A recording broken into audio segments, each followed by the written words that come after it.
aujourd'hui à Orayon pour rencontrer une association qui est l'un des fers de lance de notre politique d'insertion et d'intégration ici dans les Hautes-Pyrénées. C'est une association qui fait sous votre contrôle, Thierry Ouest, du sport la clé d'entrée dans des parcours de reprise de confiance en soi, de développement de compétences, d'insertion dans la société, d'apprentissage des valeurs républicaines. En gros, qui fait de la boxe un outil éducatif, en plus, pas avant, mais en plus d'être une pratique sportive. Et c'est ça qui est vraiment très intéressant. C'est une association qui a de multiples activités et qui se déploie aussi bien dans les quartiers politiques de la ville que ici à Orayon, qui intervient en milieu scolaire, qui intervient en prison, avec à chaque fois cette volonté d'aller au contact des publics difficiles pour leur apporter quelque chose qui sera un moment important dans le développement de leur parcours et aider ces personnes à se construire. Voilà. Alors évidemment, on a décrit ces activités, les très nombreuses sorties sur l'ensemble du territoire que l'association propose à ses adhérents pour leur faire visiter notre pays et pas uniquement la banlieue de Tarbes. Et on a aussi évoqué les difficultés auxquelles est confrontée une association telle que celle-ci. Évidemment animée avec des éducateurs sportifs, une association de cette taille, 191 adhérents. C'est important, ça nécessite des moyens. Il faut payer les salaires, il faut payer les déplacements, il faut payer les équipements. Et ces moyens, ils ne sont pas forcément à portée de main. Alors il y a un grand partenariat autour de l'association qui associe le GIP politique de la ville avec le département, l'agglomération, l'État, les collectivités locales. On apporte des subventions, mais il faut que tout ça s'inscrive dans la durée pour concevoir un vrai projet. Et puis dans les incertitudes, il n'y a pas que l'argent, il y a aussi les locaux. Je pense qu'on peut remercier les élus de mettre à disposition de l'association des locaux, que ce soit ici ou à Tarbes.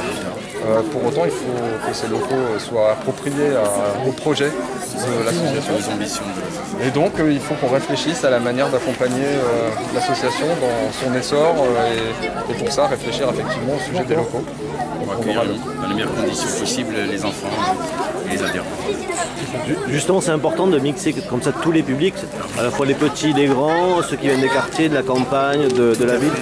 La mixité, ça va dans le cadre du bien vivre ensemble et de la cohésion sociale. Les gens se rencontrent ici, c'est l'occasion vraiment de se connaître et de faire société.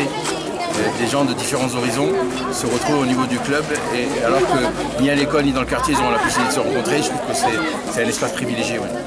C'est aussi ça où c'est à ce moment-là que la politique de la ville réussit, c'est quand tous les publics se mixent. Alors c'est politique de la ville et au-delà de la politique de la ville, c'est ce que je disais, une vraie politique d'insertion sociale et d'intégration.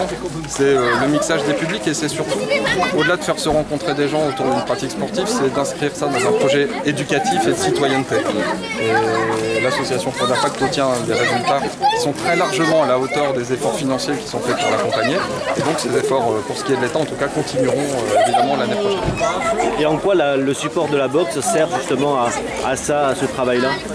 Alors, il y a tout d'abord un vrai engouement ces dernières années pour cette discipline sportive. Puis la boxe, c'est un sport très particulier dans la mesure où on est dans un face-à-face. On travaille plutôt autour du respect et de la gestion des émotions. C'est un sport qui n'est pas du tout anodin parce qu'on est dans le toucher l'autre, dans quelque chose de qui peut être stressant dans un premier temps. Mais quand on arrive à faire d'un geste qui au départ est instinctivement un geste d'agression, on en fait un geste sportif, c'est que vraiment on fait un travail sur soi et sur la perception qu'on a des autres.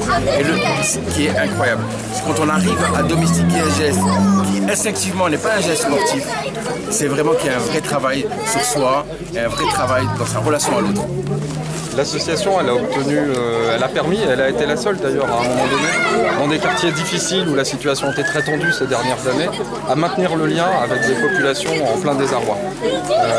C'est bien qu'elle a des outils qui n'existent pas ailleurs et que la boxe est un outil efficace. Et puis, vous nous avez expliqué tout à l'heure comment dans des collèges qui sont en réseau d'éducation prioritaire, on arrivait à faire venir des collégiens dans leur façon d'être, dans leur comportement, au travers d'un mixage entre la boxe et la pratique des échecs. C'est quand même assez inattendu.